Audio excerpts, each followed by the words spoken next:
Hey, I'm Chef Anya Lee, and I am super excited to be here today to help you make another delicious, healthy, and easy recipe that should rock your world and also help you travel to another culture by making just something that's so different and unique and fun that you're very proud of, and it gets you excited to eat as well as you feel confident serving it to your family and friends. So today we are making a Korean-inspired tofu dish.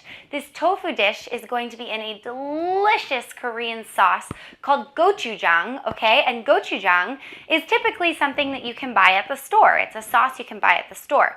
But a lot of the time it contains ingredients that aren't so good for you, okay? There can be a lot of processed sugars in there, a lot of not quality salts, other things that you're just not sure of. So we are going to make this sauce at home on our own and feel really confident on all the ingredients being high quality, delicious, make you feel great and energized afterwards. Also, we're going to pair it with a banchan. Banchan is a side dish, okay? And banchan can be a lot of different things. It can be cucumbers with an amazing sauce. It can be bean sprouts that have been blanched and added with a sauce, or it can be spinach that we are going to do today. And no matter what, we want you to know that this food can not only be healthy, but it can be delicious. So we are going to flavor pack everything that we make today so that you are confident you're going to love it. So to start off, we are going to start by preheating our oven to 425 degrees. Okay, so go ahead and preheat your oven if you haven't already. And then we're also going to get a pot of water boiling. We want to get that ready that we're going to use later on for our spinach banchan, okay? So I'm going to grab my pot and get it boiling, and I will be right back. Okay, so I have a pot of boiling water here, and I'm going to add about a tablespoon of salt. We want this to be nice and tasty, so we really jam-pack delicious flavor into our spinach. So I'm going to grab a good amount of salt and pour it into the water. And turning it on to bring it to a boil. So we have it on high heat and we're going to cover it.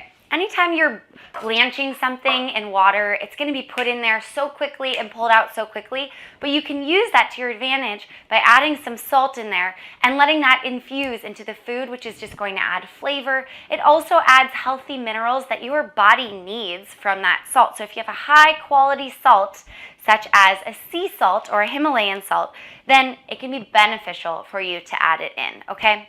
So next up, once we have that water boiling and we have our oven preheating, we are going to grab a baking sheet and just get that ready and put some parchment paper on top. So if you haven't already, go ahead, pull out a baking sheet, put some parchment paper so that it's ready to go. When you have the food, you can throw it in the oven and it can cook.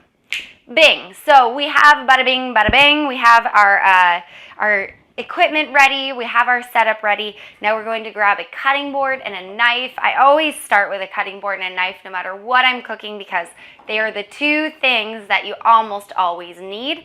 And starting with a cutting board, a big wooden cutting board, makes cleanup a lot easier, whether you're cutting or not. If you do everything on top of your cutting board, you are doing well. So now next up, we are going to be blending our ingredients for our gochujang, our sauce, our Korean sauce, all right? So the most important ingredient of this sauce is a very special Korean red chili pepper, okay? And it's called gochugaru, all right? Gochugaru. And it is really unique, really delicious. It's a little bit like red chili flakes, but it has quite a different flavor to it. So this is the first time I'm using this particular one, so just opening it up. But if you smell it, it's got a sweet, nutty, tangy flavor. I love gochugaru. It's so fun, and it really, really makes a difference in the flavor of your sauce. So if you can't find this gochugaru at the store, you can buy it online. You can find it on Amazon, a lot of other places, and it's really essential to what you're making. So pull out your gochugaru. We're going to be using that. The next most important ingredient in our gochujang is our miso paste. You can have a chickpea miso, which is great. It's really high protein. It's delicious. You can have a classic soy miso. It will go very well. A traditional gochujang sauce would actually be made with fermented rice, okay? And that is a lengthy, really intensive fermentation process that is perfected by the Korean culture. And while we're not going to be doing that today because our focus is making this in not too much time, okay? But that is also a fun ingredient to note that we're gonna be replacing that with our miso, okay? So there's a slight difference there from the traditional sauce, but it will be absolutely delicious and will be a really great take on the sauce. So I'm gonna grab my miso. For a recipe like this, I typically go for a mellow white miso. All right, so if I don't have the chickpea miso, it's just a really simple, delicious fermented miso. And miso, because it's fermented, gives you an umami pop in your food. So it adds a whole nother level of flavor that is just divine. It's so good. So in this recipe, having these two ingredients, we're gonna have something unique and delicious. So in a blender, all right, in a blender or a food processor, let's add those ingredients plus some other ingredients. So starting off, I'm going to be adding my miso. This is going to be 1/3 cup miso. I'm just going to scoop it out. We're gonna have a good amount of sauce today, so you can use this for your tofu and with other vegetables going forward. All right, you can use it in a lot of different things. You can even use it in cookies. There's all sorts of fun recipes out there with a gochujang. Now I'm just gonna grab a spoon to scoop this out. All right, scooping it out here. Next up, let's go ahead and add our gochujang. Okay, and if I just said gochujang, I meant gochujang sauce. Okay, we're making a gochujang sauce with gochujang paste. So here's our chili pepper, okay, gochujang chili pepper, and we're going to be adding 1/3 cup, okay, so the same amount as miso. I know it seems like a lot, but this is really, really important flavoring for our sauce. And it's going to be strong, so get ready for that. It has some kick, but it's a little bit more like paprika where it doesn't have a crazy amount of kick, so you should be okay, but it is a lot of chili pepper. Next, we are going to be adding maple syrup. Maple syrup is a great substitute for cane sugar, okay? Cane sugar is highly processed. Your body does not do well with it, all right? It is what leads to so many diseases out there, diabetes and all sorts of things, obesity. So we really want to focus on replacing our sugars with something that's a little more natural, a little bit more unprocessed. And maple syrup is definitely one. So if you get a pure maple syrup, okay? Nothing with corn syrup. Make sure you're not getting Mrs. Butterworth, all right? That's no good. You want to get a pure maple syrup. Make sure you read the label. It says pure maple syrup, okay? And we're going to be adding this into our sauce. So let's go ahead and add 1/4 cup of pure maple syrup. There we go. In there. And not only is this going to be delicious and healthy, but maple syrup is a liquid, so it's going to make it a very smooth and creamy and wonderful sauce. So it's a really great substitution for the traditional cane sugar that would come in a traditional gochujang sauce. All right. So next up, we are going to be adding some liquid aminos. Liquid aminos are a very pure form of fermented soy. Typically, soy sauce is liquid aminos plus a bunch of other stuff. Okay, a bunch of extra salt that you don't need, a bunch of extra sugar you don't need, a bunch of extra ingredients that you don't need. So we're going to use the very pure form, and it's going to be full of flavor, and then we're going to be able to adjust it as we'd like. So that's why we're adding some salt in here. We're going to be adding, we added the maple syrup, all right? So liquid aminos, let's go ahead and add 1/4 cup of liquid aminos. Now, if you wanted to go light on the soy in this recipe, you could most definitely use liquid coconut aminos. And essentially, coconut aminos are slightly sweeter than a soy amino, but it is just less soy in your recipe, and sometimes soy can affect your hormones if you have too much of it. So coconut aminos are fermented coconut instead, and that's actually what I am using today, just to change it up. So I have 1/4 cup of liquid aminos. Now we are going to kick it up a notch with some delicious garlic cloves, fresh garlic cloves. Highly recommend that you don't take the easy way out with garlic and you get the clove, okay? We're gonna blend it up in here so you don't even have to work for this garlic. Later on, you might have to work for the garlic. This garlic, you don't have to. But the cloves are gonna make such a difference with your flavor. It is going to change the flavor from being something that's okay to something that's restaurant quality. So I want you to make sure you're using high quality, real deal garlic cloves. Nothing that comes in a jar, nothing pre-peeled, nothing pre-minced. All right, so I'm gonna take my knife, I'm putting it sideways, and I'm carefully just smashing these garlic cloves to loosen them up from their skins. And I want about 4 medium-sized garlic cloves, so you can adjust to your liking, okay? Maybe you have really small ones. You can add an extra garlic clove or 2 if you really like. I'm also going to just slice off this bottom part that was connected to the root, okay? Because that's not so tasty. It's pretty firm, and it's not what we want in our food. So pulled off all of those pieces that were connected to the root, pulling off the skin, and I'm plopping these garlics right into my blender. All right, and there we go, popped them in. Now you can hear my fan going off over my oven. It's getting hot over here with the boiling water and the oven. Hopefully it's not too loud for you. Okay, next up we want to add some sesame oil, some lime juice, and some water, and then we're good to go. So starting off, I'm going to grab my sesame oil, and this is going to add a nutty, well-rounded fat that's going to make it just 10 times more flavorful. Anytime you're making a sauce, you want to think about adding fat, you want to think about adding some sort of salt, you want to think about adding maybe a little bit of a sweetener just to balance flavors out just a little bit, and then you also want to think about acidity. So we'll be getting to the acidity, but we're adding the fat here, okay? So with the sesame oil, let's just add a couple tablespoons, okay?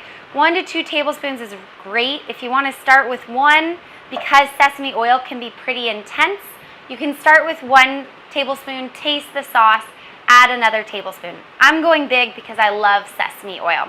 So I'm going for 2 tablespoons, and I actually have toasted sesame oil. You can do it with either plain, untoasted, or with toasted.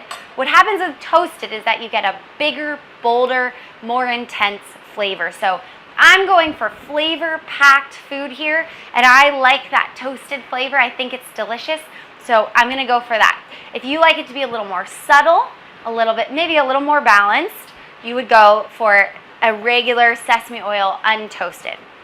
All right, but toasted tends to be the way I like to go. Now we're going to use some lime juice. Lime juice is my fun take on this recipe. You could traditionally use a rice vinegar, which is also delicious.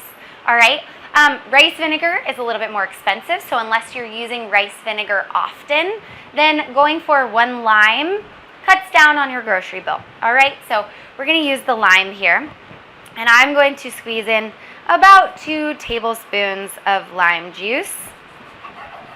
All right, so I just rolled it to loosen up the fibers of the lime to really make sure that I can get a lot of juice out when I squeeze it. The classic saying, and the Peruvians say this, is that you shouldn't squeeze the lime more than once. So once you've squeezed it, that's the amount of juice that you're gonna get. Anything else means that it's gonna be bitter and not so delicious. So we're gonna go for 1 good squeeze here, and I'm just gonna measure it out. 1 real good squeeze. There we go. And I got about a tablespoon out of that lime. So I'm gonna go for the other half. Give myself a good 2 tablespoons. I like my sauces to be high in acid. I love the acidity. I love when foods are bright and cheery and they dance on my tongue. So I'm going for a good 2 tablespoons. Again, if you're not sure and you want to learn about flavors and learn about what you like, start with 1 tablespoon, taste the sauce, and then see if you'd like to add more and see what the difference is. It's such a simple way to really get to know how to make a delicious sauce, how to approach flavors, and how to know what you like. All right, so all fun things to think about. I find I really like a brighter acidity in my sauce. It just adds more fun to the flavor. So I'm going to toss these. And now we are going to add some water. So a little bit of water is just going to loosen this up and turn it into more of a sauce, okay? And instead of being really thick, it's going to make it a little bit more of a drippy situation, which is what we'd like. So I'm going to just start with 2 tablespoons of water. So pouring that in, and that should be enough, but I can always add more when I want to figure out the consistency that I want. All right, so we're going to do that. I also want to add a little bit of salt here. So I'm going to grab my salt, and I'm just going to add in a few shakes of salt. That's going to help bring out the flavor. We can always add more salt. All right, let's go ahead and blend it up. Okay, so I just blended this up. I got it to be as smooth as I could. I really like when it's nice and smooth.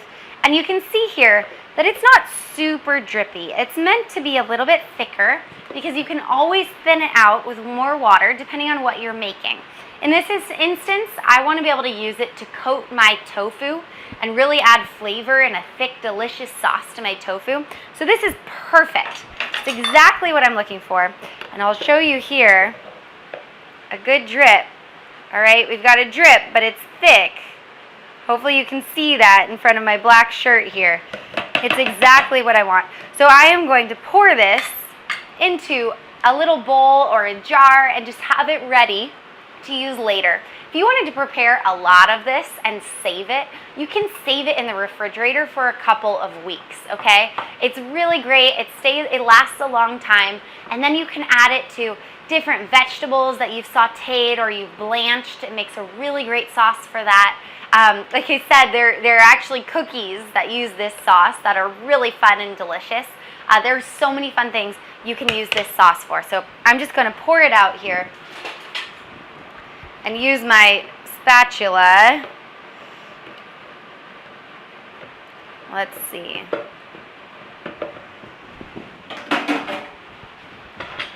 Okay, so homemade gochujang sauce at its finest.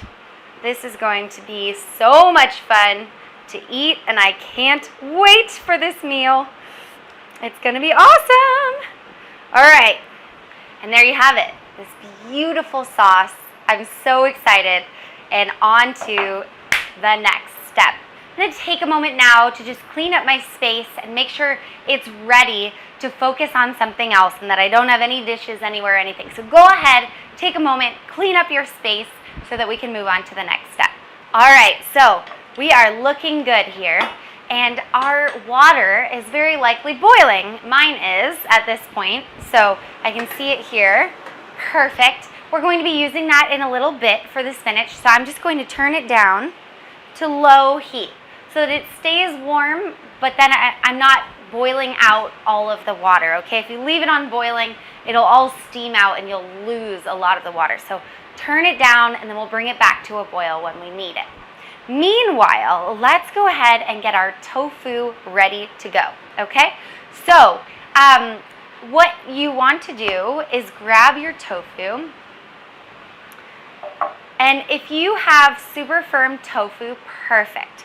If you don't, what I recommend you do, if you have the time, is that you put your tofu onto a plate, you wrap it in some sort of towel, and then you put something heavy on top, like maybe a cast iron, and let it squeeze out any extra water, okay?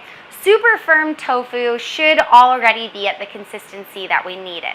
But other tofus have a lot of water content in them, and the water content is going to stop it from really getting crispy and delicious. So go ahead, if you'd like, get something heavy on your tofu. Have your tofu wrapped up in a towel on a plate, and let it sit for 30 minutes and squeeze out any extra water. In this case, because I have super firm tofu here, okay, I can just make sure I've squeezed out any extra water. So let's go ahead and do that now. I'm going to put this tofu onto a plate, cover it with a towel, and grab something heavy, okay? And then we're going to press it on top, all right? So just press it down. And my pan's nice and hot. Yours probably is too if it was sitting on the stove like mine was. But I'm just gonna make sure I'm really getting all the extra water out, which should only take a minute. Again, if you have a tofu that's not extra firm, you wanna let it sit for a while. All right, so there we go. So maybe that was just a little bit of extra water that I'm pulling out with this towel, and it should be on the plate. But this tofu is looking really firm and really great. So I am ready to use it. I'm gonna put this to the side. And now we're going to take this tofu and crumble it all up, all right? So putting it into a bowl here. There's a little bit of water in here. All right, so crumbling it up, and I want to crumble it into bite-sized pieces, okay? So maybe ½ inch or so, bite-sized half pieces. And this is just a really fun consistency. It makes it seem a little bit more like a meat versus just a cubed tofu. So I find it's a lot more fun to eat, and it's a lot better of a presentation if it's crumbled up. So I recommend that you crumble it, all right? If you want to, you can cut it into perfect squares like a classic tofu that you find almost anywhere, but that's not very fun to eat. A lot of people get freaked out by the square, all right? This makes it look a little more natural. So just crumbling it up. Now, one of these squares here has tons of protein. It has 70 grams of protein just in one of these squares, okay? So typically the recommendation, and this is very, not personalized, but the typical recommendation is that a grown woman should eat about 30 grams of protein per meal.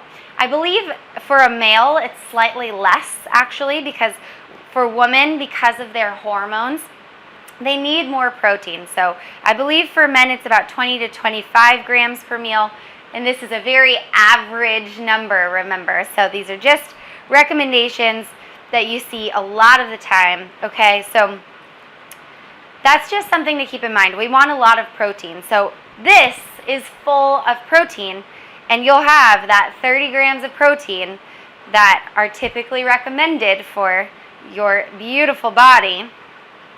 And so you can satisfy that, and you'll be nice and satisfied when you eat, when you finish eating this, because it's so full of protein. All right, my fan just went off, so I'm not yelling over it anymore. So there we go. I have these beautiful crumbles of tofu, and these are ready to rock. Now I'm just going to be tossing these in a little bit of oil and a little bit of salt, and then we're going to roast them. So you can use a very neutral oil, olive oil, avocado oil, both are great. Or you can go for a little bit more of a potent oil like a sesame oil, which I'm going to do. There it is. All right, so I'm going to drizzle a little bit of sesame oil on here, add some flavor, all right, and then shake a little bit of salt all over. And then I'm just going to get my hands in there and make sure it's all coated in this oil and salt. And you might want to do this in a bigger bowl than I have here. I made mine smaller so that you could see what I was doing, but it's a little harder to keep it all in the bowl. So there we go. We've coated this in a nice oil, which will help crisp it up in the oven, and that salt should add flavor. And I'm just going to take this and put it onto my parchment paper all over here. And then we're going to be roasting it. Now you want to make sure that you keep it all spread out so that there's room in between the pieces so that they can really cook evenly. And I'm going to add some of these bits here. Those bits are going to be delicious. I'm going to rinse my fingers, pop it in the oven, and we'll get it cooking. All right, so it's in the oven. I'm going to set my timer for 20 minutes. At 20 minutes, I'm going to take it out. I'm going to give it a stir, try to turn some of the pieces around, and then let it bake a little bit more just to make sure it gets an even cook. 20 minutes. There we go. And now we can move to the next step, which is going to be tons of fun. So eventually we are going to want to get this sauce ready to put on our tofu, but we have a little bit of time. So first, I'm going to start with our spinach, and we're going to get that ready to go. Let's go ahead and make the sauce for the spinach. Now, if you wanted to, you could just use that gochujang sauce, or gochujang sauce. Confusing, huh? Gochujang sauce. You could use that in your spinach and it would be absolutely delicious, all right? But for me, I'd like to have a little bit of a variation between my tofu flavor and my banchan, my spinach banchan. So I'm going to make a slightly different sauce. So for this sauce, we're going to be adding, let's start with that soy flavor that we're looking for, the liquid aminos, all right? So let's add about 2 tablespoons of liquid aminos into a bowl of some sort that we can mix into a sauce. So I've got 1 and 2 tablespoons. Perfect. Next up, we are going to be adding sesame oil. We're really making sure that all of our flavors today pair well, and that's what's so fun about cooking is you can take one ingredient and another ingredient and use similar flavorings and make them all pair perfectly and really make it delicious. So with this sesame oil, we're adding 1 tablespoon of sesame oil. Again, toasted or untoasted, that's up to you. I have toasted. Next up, we are going to be adding some garlic. Now here is where the garlic, you're going to have to actually earn it, okay? Again, take the time to chop your own garlic. It is so critical to making your food taste amazing. So here I have 2 cloves of garlic. I'm going to take my knife and slice off that bottom piece that was connected to the root. Get rid of that. And then I am going to turn my knife sideways, smash it, and I'm going to really give it a good smash because that's going to help me slice it up really easily, okay? When you smash it, it gives you a little head start. So there we go. I have these 2 cloves of garlic here. Now I'm just going to really small make a nice little mince. When you're mincing garlic, you want to think about, okay, how small does it have to be for when if I bite into it as a raw piece of garlic, it won't go berserk in my mouth, okay? It won't make me feel bad and taste bad because sometimes if garlic, because it's so potent, if you have too much at once, it can be really intense. So we want to chop it up, and we're just going back and forth with our knife to really make sure this is small. Recognize here that I'm holding my knife with my pointer finger and my thumb on the blade so that I'm really getting right over that garlic and I have the most control of my knife and I can work the fastest and the most precise with my slices. So now I put my fingers over the top. I'm slicing down here at the bottom of my knife and I'm running my knife through a bunch of times. Now this can be a very fun process for you. It can be very meditative. Here's where you can start thinking about all the wonderful things you want to remember from your day, or think about how excited you are for this meal. Think about what, wine or sake or the other drink pairing you want to put with this, okay?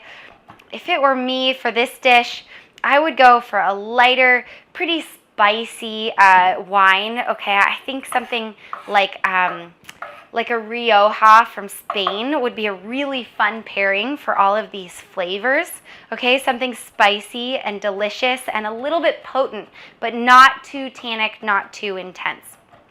So that's my wine recommendation for you as we mince up this garlic.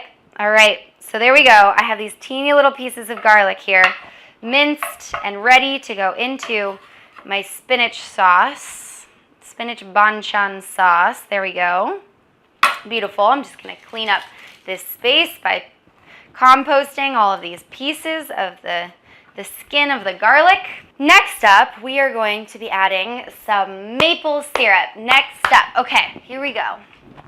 So some maple syrup, again, great replacement for sugar. You can use other sugars here if you wanted to. You could use coconut sugar instead, but why not use the same ingredient we used earlier and use maple syrup? So we're going to add 2 teaspoons of maple syrup. 2 teaspoons. All right. And this is going to give it a nice, balanced, sweet flavor. All right. Korean food tends to be on the sweeter side, so that's why we have a good amount of maple syrup here. All right. And then finally, let's add some salt. So you want about let's start with half a teaspoon of salt. We'll taste it, and then we'll add more as needed, okay? So I'm going to call that about 10 shakes of salt here. And then I'm going to whisk it, all right? I have this really fun little sauce whisk. I love this. I got this in France years ago, and I use it for all of my dressings, all of my sauces. It's tons of fun. So again, it looks like this if you're curious. Okay, there we go. Now we're mixing up this sauce. The other thing that you could add to this sauce, again, because I'm a big fan of acidity, I think it's really important in sauces, we could add a little bit of lime juice. So I'm going to taste this. It's really nice. It's really tasty, but personally, I think it needs be a little bit brighter. So if you wanted to, you could add lime juice, or you can even just add a little bit of a vinegar, rice vinegar, white wine vinegar, red wine vinegar, apple cider vinegar, even just a plain white distilled vinegar. Just a little bit in there would go a really long way. And this is my personal preference. I think it's just going to add that much more flavor. So here we go. Just going to add maybe a teaspoon or so. Not a lot. There we go. And now it's perfect. It's so awesome. Really sweet and salty and tangy and flavorful. And I get just a hint of that lime, which I think is tons of fun to have in there. And it's going to be great with my spinach. So here we go. Now let's get to that spinach. Let's get it ready. So we want a resting place for our spinach. We're going to blanch our spinach. Blanching means that you let it wilt in a warm water, so boiling water, very quickly, only for about 30 seconds. So the idea is that you keep it somewhat al dente, but it's going to soften the spinach, make it a lot easier to eat. And it's also going to keep a lot of the juices and the nutrients inside because it's so fast that they're not going to seep out into the water. So I'm going to grab a bowl so I can cool down the spinach after it's done so it keeps its nice bright green color, which is going to need to happen by using a bowl of ice water. So grabbing a big bowl, I'm going to fill this about halfway with water, and then I'm going to fill it with ice, okay? And then I will be right back. Adding my ice into the bowl. So just a bunch of big ice cubes into a bowl. There we go. So it's going to be nice and cold for my spinach to quickly stop cooking once I blanch it. I'm going to bring my pot of water back to a boil, so turning on nice and high so that the spinach gets quickly cooked, and then we can put it in here. I'm going to put my ice bath right next to it.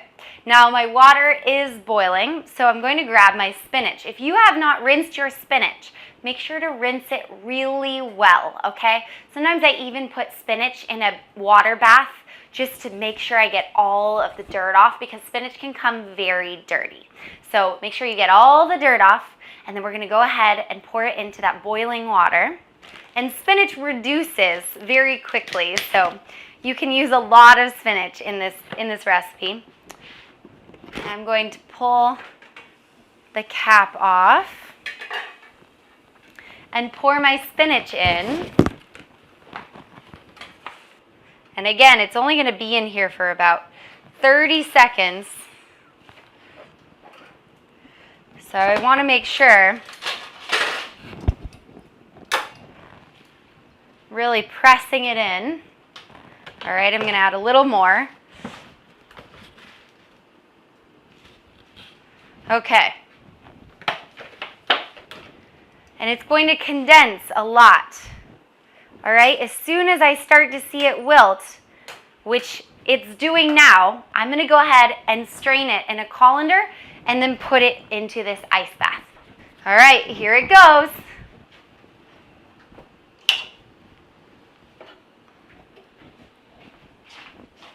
Okay, so now I'm putting the spinach into the ice bath. It's really hot, so I'm going to be careful not to touch it for too long. There we go. Get it all in there.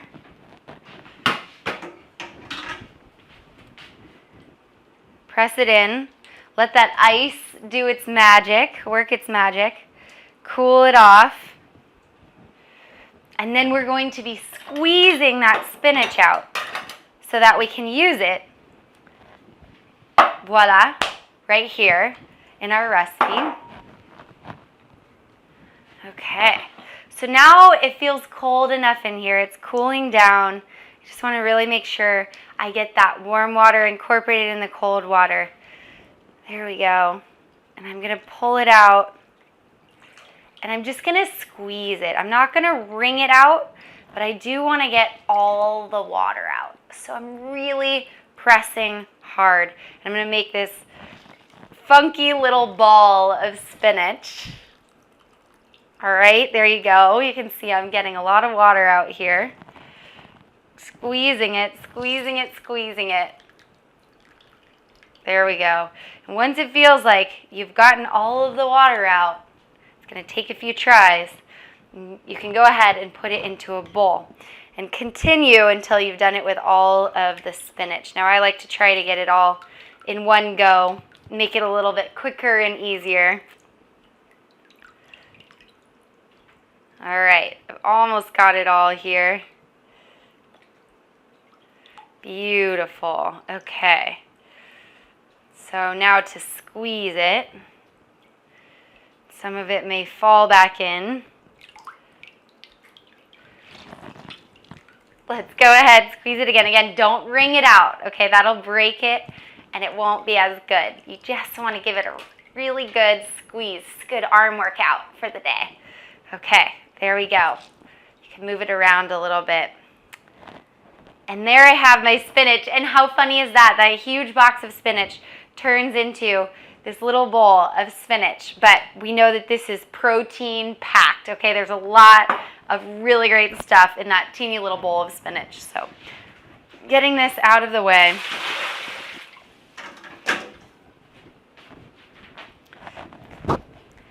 And to finish this spinach off, we can now pull it apart. All right?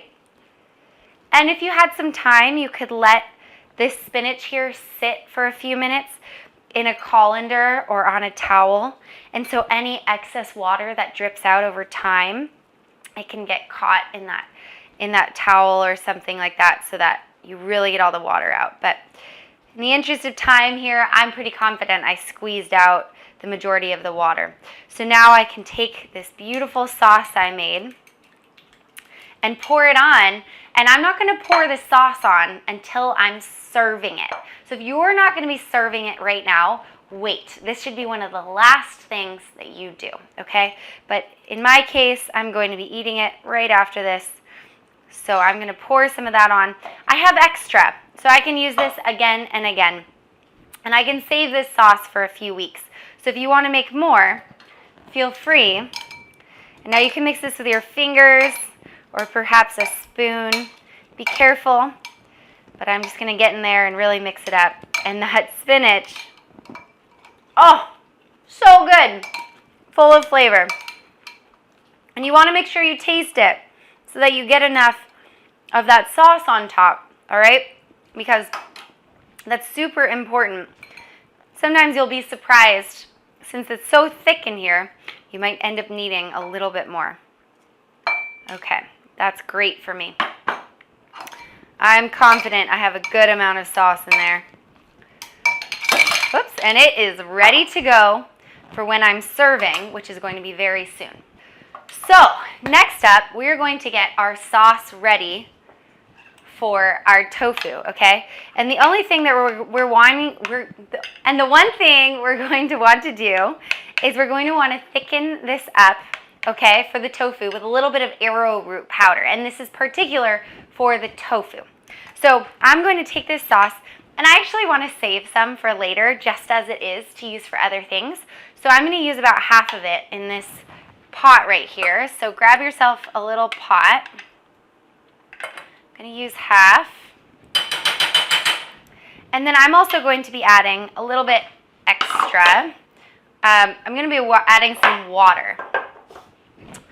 So just a splash, maybe a tablespoon or so, just to loosen it up a little bit more so that I can add in the thickener arrowroot powder or tapioca powder, and that's going to help it really cling on to the tofu, okay? So just a splash of water, and now I'm going to mix that up so it's a little bit more liquefied here. And then I want to warm it up, so I'm going to put it on medium heat. And as soon as it's nice and warm, I'm going to add in some arrowroot powder, or like I said, tapioca powder. Both of those ingredients are replacements for cornstarch. Cornstarch is, again, another very high processed ingredient that is not that great for your body. So we replace it with something that's higher in nutrients, okay? It's a little more natural, and that would be arrowroot powder or tapioca powder. Once you buy these ingredients, if you continue to cook my recipes, you will use these ingredients a lot. So I know they sound foreign, but you can find them at the store, any grocery store. Both arrowroot and tapioca flour will be at the grocery store, and you will use them a lot as a thickener. Again, if you continue to substitute out the cornstarch and the thickeners with these instead, and continue to cook my recipes because I use them all of the time. I also have the tofu almost ready to flip here. So I'm going to get ready to do that, as well as keep an eye on the sauce, which is heating up nicely. As soon as I start to see little bubbles forming, I know it's ready. Okay, so for the tofu, we're going to pull it out and give it a stir.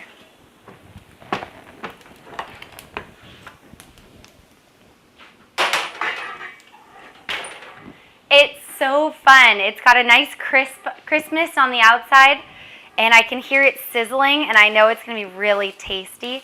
So I'm just going to give this a stir. Oh, I'm so excited. I'm now going to put it back in the oven for another 5 to 10 more minutes, just to make sure I really get a nice browning and crispness on the outside.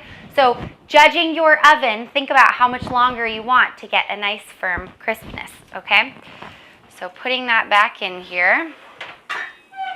Let's start with 5 minutes, and then we'll go from there. All right, so I'm grabbing my arrowroot powder here, and I'm going to take a look at this sauce. It's on medium heat, and I'm starting to get a little bit of action there, a few bubbles, okay? I'm only going to be adding about a teaspoon of this powder into this sauce. And again, it's just going to thicken it up a little bit to really make it cling onto the tofu nicely. So stir it in, stir it in, stir it in, until I don't see any clumps anymore. I really want to get it well stirred. And you can just press it up towards the edges. So now I have a nice thick sauce ready to go on that tofu. And that arrowroot just added a little bit of a thickener. And this is also going to be really warm and delicious on the tofu. Now you can taste it and see if there's anything you want to add to it. If you want to adjust it, add more maple syrup, add more lime juice, add more salt, add more water. Get a feel for, what you like and change it. Change it to be exactly what you like. And sometimes if you try to change it too much, you'll regret it and you'll go backwards. But you'll learn from it for the next time. So really learn. I love the sauce exactly how it is. So I'm going to keep it just like this. And in a couple of minutes, I'm going to pour it onto my tofu, and then I'm going to bake it just for a few more minutes, and then it's going to be ready to go. So meanwhile, just taking a moment to clean up my space, and once my tofu is ready to cook, we will do it together. Okay, so my tofu has sat in the oven for 5 more minutes. I got a nice browning on the top, which I was looking for. These are crisp and golden brown on the top. Absolutely perfect. So now I'm going to take this sauce and pour it all over.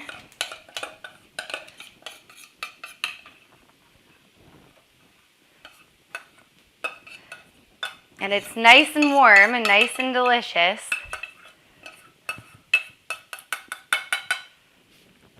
Okay.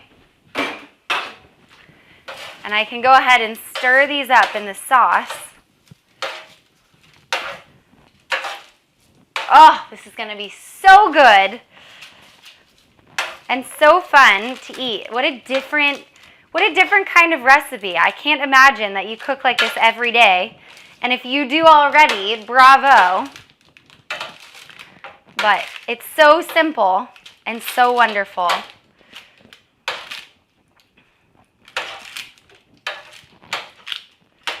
Okay, so now I have this beautiful gochujang tofu that I'm going to spread out and cook for just a few more minutes, and then it'll be ready to rock.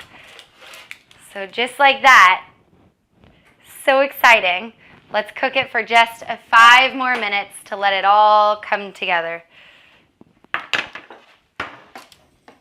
And in 5 minutes, that sauce should have clung onto the tofu really nicely. And then I'm going to pour it either on top of my spinach, or if you had some rice you wanted to pair it with, you can put it on top of rice with the spinach on the side, some kimchi on the side. I have some kimchi I'm going to be adding, and it's going to be great.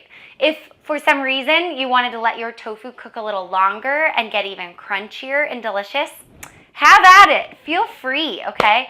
I have mine exactly how I like it, and I'm super excited. So in 5 minutes, I will plate it, and we will enjoy. It's amazing. I'm so excited. I just pulled my tofu out of the oven. So here we go. I'm going to add some delicious spinach right there to my plate. I still have more to share, okay? Then I'm going to take some of this gochujang tofu and put it on the plate. Amazing. Some fried or some steamed rice would be wonderful with this dish. And then I'm going to add a little bit of kimchi because I love kimchi. And the tanginess of it is going to be perfect. So there we go. I have a high protein, high quality, absolutely beautiful, vegetable rich, delicious meal that is Korean inspired, and I'm going to dive in. So anyway, enjoy your meal, and can't wait to hear how it goes for you.